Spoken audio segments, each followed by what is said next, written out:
A'udzubillahi minasyaitonirrajim. Bismillahirrahmanirrahim. Allahumma ya Rabbana anta ilahun alimun wa nahnu abduka jahilun wa nas'aluka an tarzuqna ilman nafi'an hatta na'budaka wahdina birahmatika ya arhamar rahimin.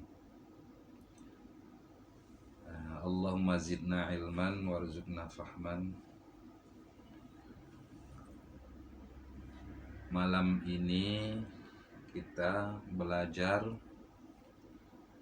dasar-dasar ilmu tauhid,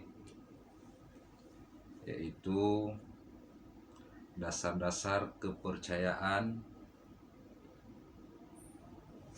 tentang agama, tentang zat Allah, supaya kita kenal Allah.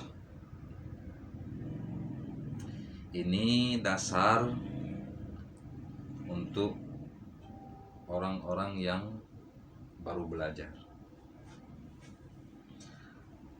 Semoga Allah menyampaikan pahala kepada guru kita yang menyusun kitab ini,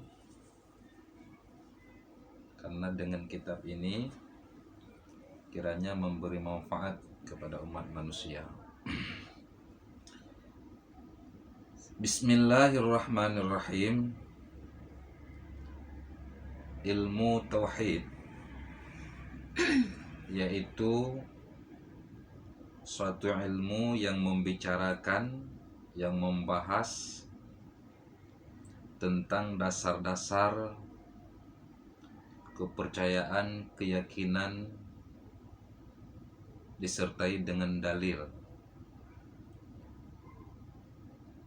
Tujuan kita mempelajari ilmu tauhid ini supaya kita sah menjadi hamba Allah yang menyembah Allah dan tidak menyekutukan Allah, tidak mensyarikatkan Allah. Akhir daripada tujuan mempelajari ilmu tauhid ini supaya kita terlepas daripada azab yang ditetapkan oleh Allah untuk orang kafir. Maknanya azab yang diberikan oleh Allah kepada orang kafir, begitu masuk neraka kekal abadan abadi di dalam neraka, tidak keluar lagi untuk selama-lamanya. Itu azab untuk orang kafir. Inilah tujuan kita, supaya dengan mengetahui ilmu tauhid ini kita tidak terkena azab seperti azab untuk orang kafir. Orang mukmin walaupun masuk neraka karena ada dosa yang dilakukan selama hidupnya, nanti setelah habis masa siksaan sekedar dosa yang dilakukan oleh manusia itu masing-masing, pada akhirnya orang muslim, orang mukmin itu akan diangkat dari neraka, kemudian dimasukkan ke dalam surga. Cuma bedanya para aulia, para sholihin, orang-orang soleh, mereka tidak diazab di neraka, langsung masuk ke surga. Karena begitu mati, kita dimasukkan ke dalam kubur, kubur kita itu langsung berubah. Nah, hari ini kita dimasukkan ke dalam kubur, maka hari ini pula kubur kita akan berubah. Kalau bukan menjadi kebun surga, tentunya akan menjadi lubang daripada api neraka. Dari situ kita rasa nikmat bagi yang nikmat, dan mulai dari situ kita merasa azab bagi yang diazab. Na'udzubillah. Semoga keluarga kita tidak ada yang mendapatkan azab kubur, tapi sebaliknya kubur kita insya Allah menjadi kebun dari kebun surga. Amin.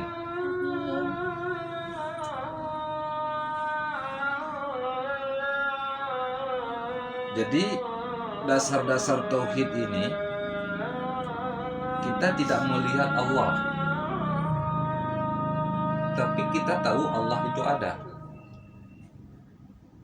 Kita tidak bisa merasakan dengan anggota Allah itu ada, tapi kita bisa tahu Allah itu ada dengan dalil-dalil. Contohnya, dengan kita melihat alam semesta ini, berarti semua ini ada yang menciptakan. Tidak mungkin sesuatu jadi dengan sendirinya, tidak ada yang menciptakan. Seperti orang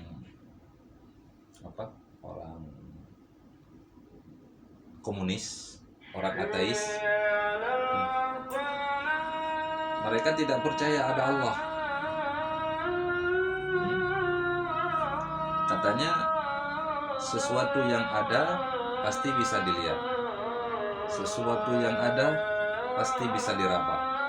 Kalau tidak bisa dilihat dan tidak bisa diraba, katanya tidak ada. Itu kata orang ateis, orang tidak percaya Tuhan. Sementara dia sendiri keliru. Dia percaya bahwa dia punya akal, punya otak. Sementara dia tidak bisa memegang otaknya, pikirannya. Dia tidak bisa melihat pikirannya. Kalau dia bilang yang tidak bisa dilihat, tidak bisa diraba, itu tidak ada, sedangkan bisa kita katakan dia tidak punya pikiran, karena pikiran dia tidak bisa dilihat dan tidak bisa diraba. Bagaimana kita tahu bahwa seseorang punya pikiran? Maka dengan melihat hasil daripada karyanya, hasil daripada buah pikirnya.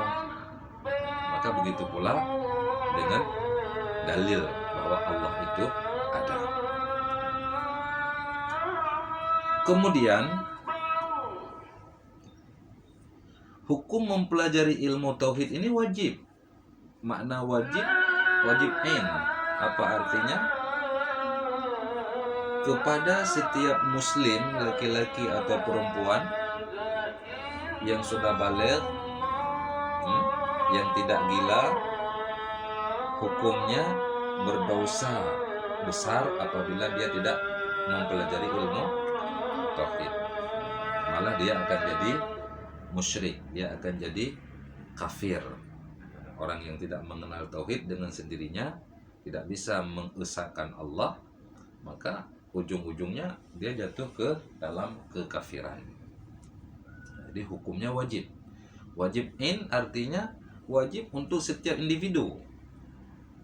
Tidak saja ayah kita bisa ilmu tauhid, kita nggak usah belajar lagi, nggak. Setiap orang semua wajib. Kemudian tentang ilmu tauhid ini, kita tidak boleh taklid, tidak bisa taklid. Apa itu taklid? Taklid ini kita dengar orang bilang Tuhan itu ada, maka kita pun bilang Tuhan ada. Orang bilang Tuhan itu esa, kita pun bilang ikut-ikutan Tuhan itu esa. Sementara waktu orang tanya sama kita, apa dasar kamu sehingga kamu mengatakan Tuhan itu ada? Apa dasarnya? Apa dalilnya? Apa keterangannya? Maka kita nggak bisa menjawab. Cuma kita bisa jawab, Tuhan itu ada karena guru saya bilang Tuhan itu ada. Itu namanya taklid. Apa itu taklid? Ikut-ikutan, ikut orang ngomong. Taklid ini akan berubah karena dia tidak sampai kepada yakin. Hari ini orang bilang gini, kita ikut. Besok orang bilang begitu, kita ikut. Lusa ada orang yang bilang itu Tuhan, kita percaya. Itu taklid, bahaya taklid. Jadi Islam tentang ilmu tauhid ini kita tidak dibenarkan taklid, tapi harus berdasarkan keyakinan yang ada dalam hati kita, dengan dalil kita pelajari betul-betul sehingga sampai kepada tahap yakin. Jadi tidak ada lagi orang yang muslim kemudian masuk Kristen, murtad, Tidak ada. Jadi kita mengenal Tuhan itu bukan kita dengan berjumpa Tuhan, bukan berjumpa Allah, tapi dengan mengenal sifat-sifat Allah, dengan mengenal dalil-dalilnya.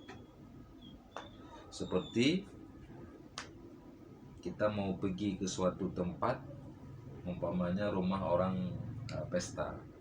Kita tidak tahu rumah orang pesta itu di mana, tapi kita dikasih undangan. Di undangan itu sudah ditulis denah peta, ini jalan besar Medan Banda Aceh, ini simpang Luk Sukun, ini masuk ke sini, ini ada masjid, belok kanan, belok kiri, sampai nanti akhirnya ada panah sampai di rumah yang dituju.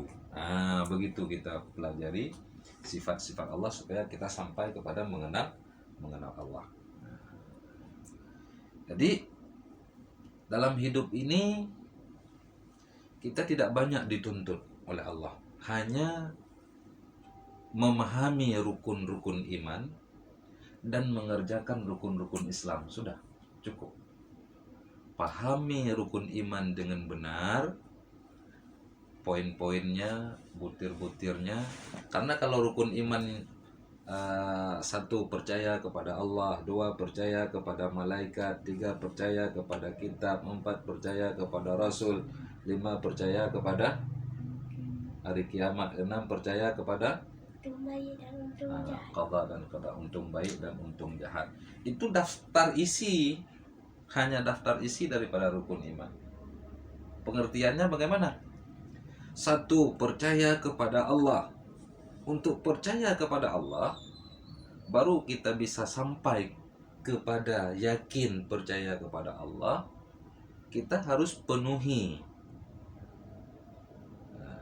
apa yang sifat-sifat Allah itu, yang wajib bagi Allah, yang mustahil bagi Allah, yang harus bagi Allah. Umpamanya sifat yang wajib bagi Allah, pertama wujud, artinya ada. Mustahil adam, artinya tiada. Qidam, itu sifat yang wajib bagi Allah. Bagaimana pengertian wajib? Kalau tidak qidam, ada satu zat tapi zat itu bukan qidam, maka dia tidak layak untuk dijadikan Tuhan, tidak layak untuk disembah.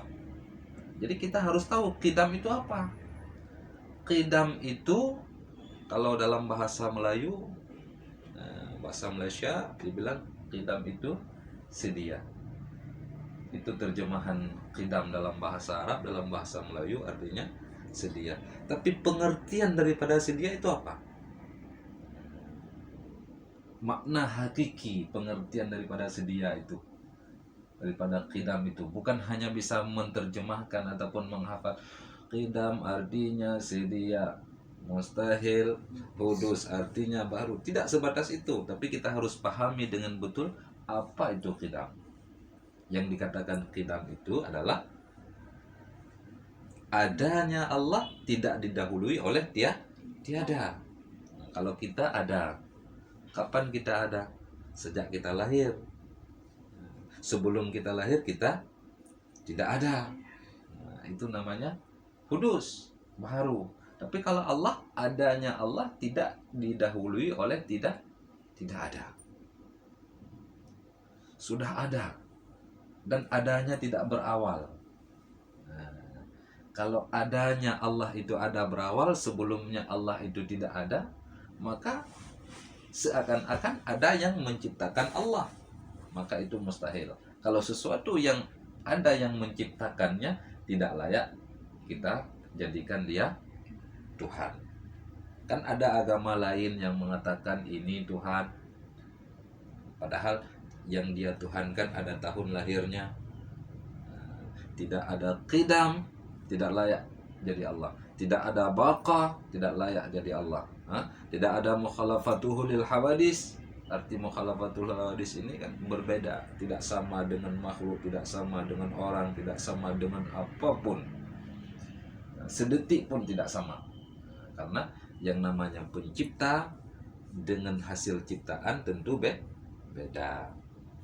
Orang jahit baju, sama baju yang dijahit oleh orang itu sama nggak? Orang buat kue, orang yang buat kue dengan kue yang dibuat sama nggak? Allah ciptakan kita manusia, antara Allah dengan kita yang diciptakan sama nggak? Nggak sama. Nah, itu mukhalafatul hadis. Qiyamhu binafsi, artinya Allah tidak berhajat kepada apapun karena Allah Maha Kuasa. Tidak berhajat kepada pembantu, tidak berhajat kepada alat saat menciptakan alam semesta ini. Kalau kita mau buat rumah, ada palu, ada gergaji, butuh paku. Allah tidak butuh apapun karena Allah kuasa atas segala-galanya. Jadi mengenai taklid ini, banyak sekali manusia yang hari ini memahami ilmu tauhid ini itu dengan cara taklid. Dengar orang bilang, tidak tahu dalil. Kalau kita tanya dalil, dia nggak tahu. Walaupun dia yakin seyakin-yakinnya bahwa Allah itu ada, bahwa Allah itu esa, bahwa Allah itu baka, kidam. Kalau kita mau potong leher dia pun dia yakin, saya yakin walaupun kamu potong leher saya tetap akui bahwa Allah itu esa. Kita tanya dalil kamu, keterangan kamu, alasan kamu, kesimpulan kamu sehingga kamu berkesimpulan Allah itu esa apa? Nah, itu jangan tanya saya nggak ngerti. Itu masih taklid namanya, belum memadai.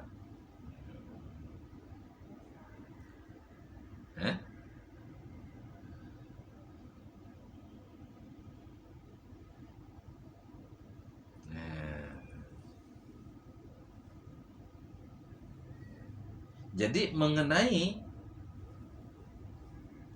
sebahagian orang yang hanya mampu menjawab, saya dengar guru saya bilang Allah itu ada. Sementara kita tanya dalil, dia nggak tahu.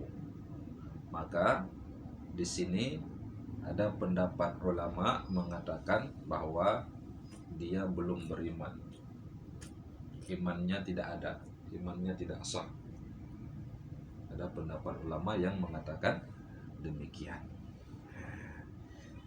Oke, kita kembali lagi bahwa dalam hidup kita ini Allah menyuruh kita mengerjakan rukun Islam dan Allah menyuruh kita memahami ilmu tauhid. Ilmu tauhid itu rukun iman. Seseorang baru dikatakan paham rukun iman yang pertama. Apa rukun iman yang pertama? Percaya kepada Allah. Oke, berhenti di situ. Percaya kepada Allah. Itu daftar isi. Isinya apa? Yaitu siapa Allah? Bagaimana Allah? Maka kita harus pahami betul sifat yang wajib bagi Allah, sifat yang mustahil bagi Allah, sifat yang harus bagi Allah, beserta dalilnya. Kalau kita sudah paham itu, kita sudah mengerti itu, maka baru selesai kita rukun iman yang pertama. Nah, kalau cuma bisa hafal satu percaya kepada Allah, itu belum selesai. Rukun iman yang kedua apa? Percaya kepada kitab. Percaya kepada apa? Satu, percaya kepada Allah. Dua, percaya kepada malaikat. Tiga, percaya kepada kitab Allah. Oke, yang kedua percaya kepada malaikat. Malaikat itu banyak sekali. Hanya Allah yang tahu berapa banyak malaikat. Tapi Allah tidak memberatkan kita, tidak membebankan kita untuk mengetahui seluruh malaikat. Allah hanya memerintahkan kita untuk mengetahui 10 saja nama malaikat. Padahal malaikat itu sangat banyak. 10 saja. Dan mengetahui apa tugas utamanya, tugas pokoknya, tupoksi.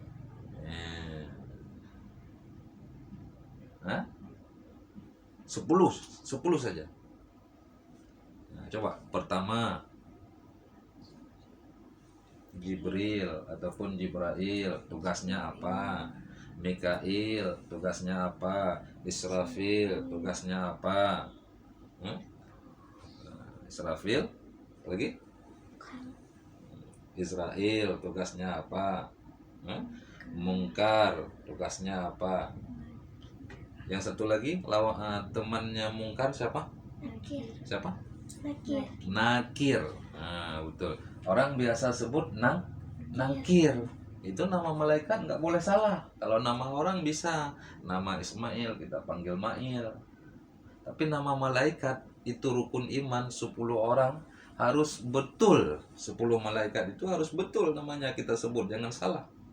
Nah, kita dengar orang selalu bilang Mungkar, Nangkir, tugasnya menyoal mayat di dalam kubur. Mana ada Nangkir?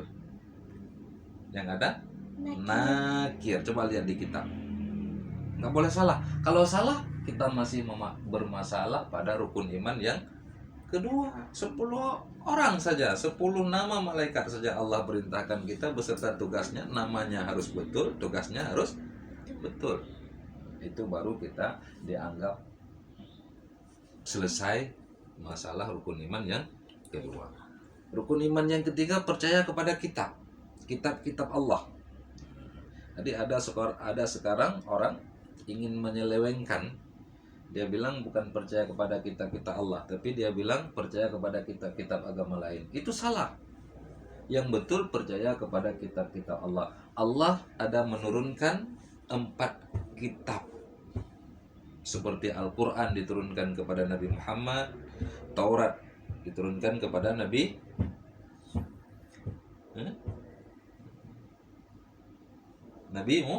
Musa, Injil, Zabur.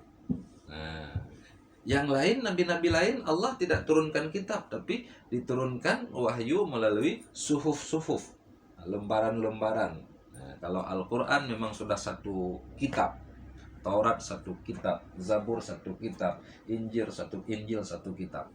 Kita harus tahu Taurat untuk siapa, Zabur untuk siapa, Al-Quran diturunkan untuk siapa.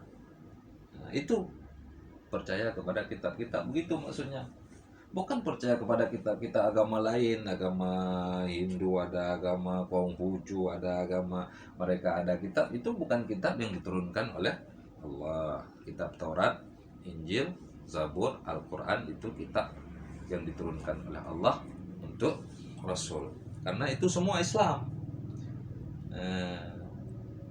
Cuma sekarang di saat Al-Quran diturunkan, Nabi Muhammad diutuskan sebagai Rasul, ada orang yang tidak percaya, maka dia disebut kafir juga, karena dia tidak percaya kepada Al-Quran.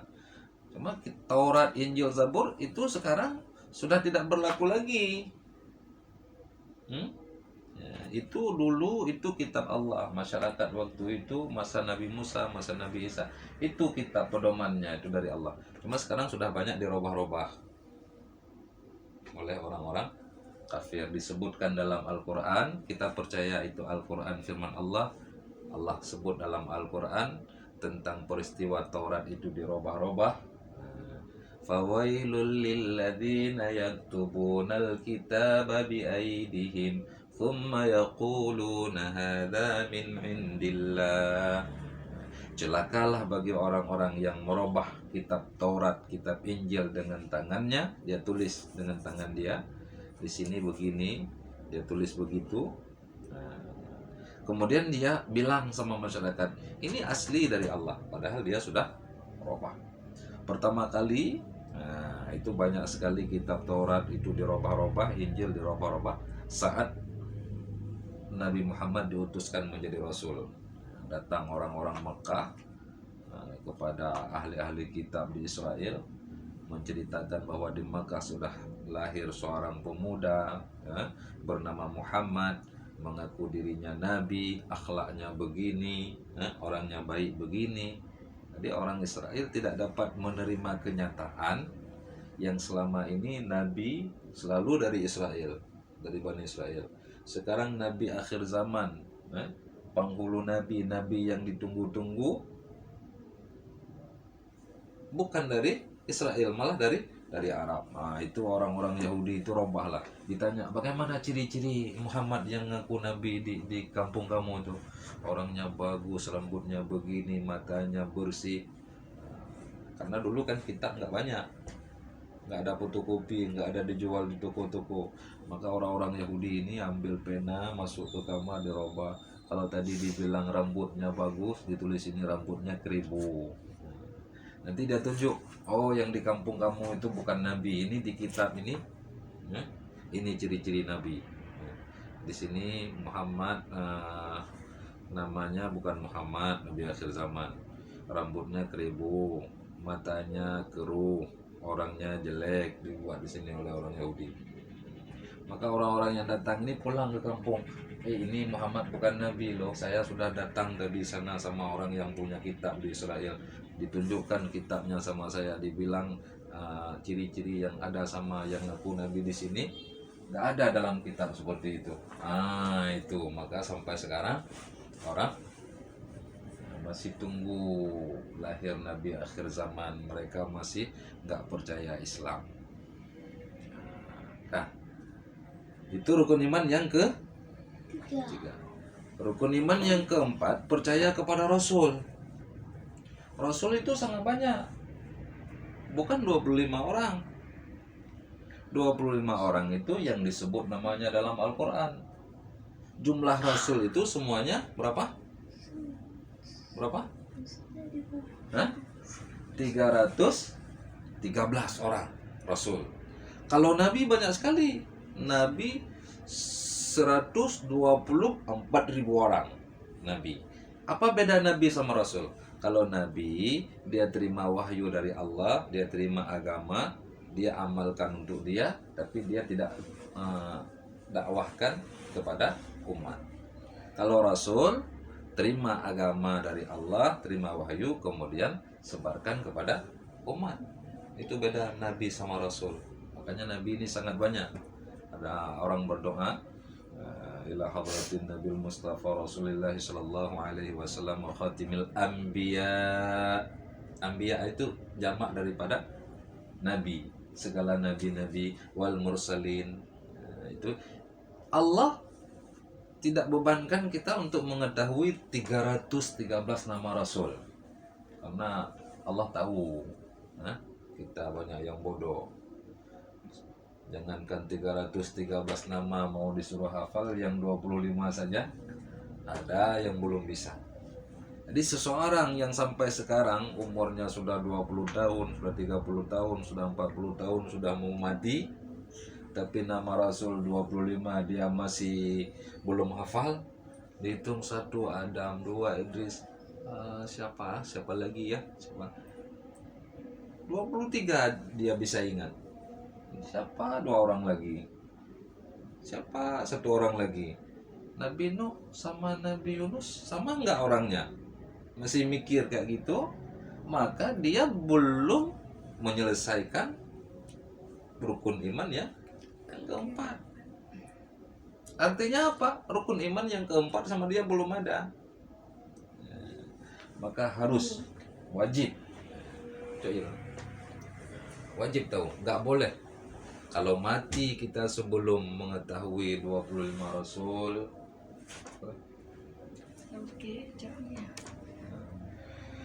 belum tahu nama malaikat dengan benar dan tugasnya, belum bisa etikat 50 wujud Qiyam Baqarah sampai dalil-dalilnya, maka dia masih belum selesai rukun iman.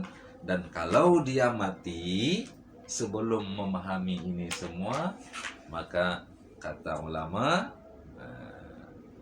orang itu akan diazab sama seperti azabnya yang diberikan kepada orang kafir. Bagaimana maksudnya?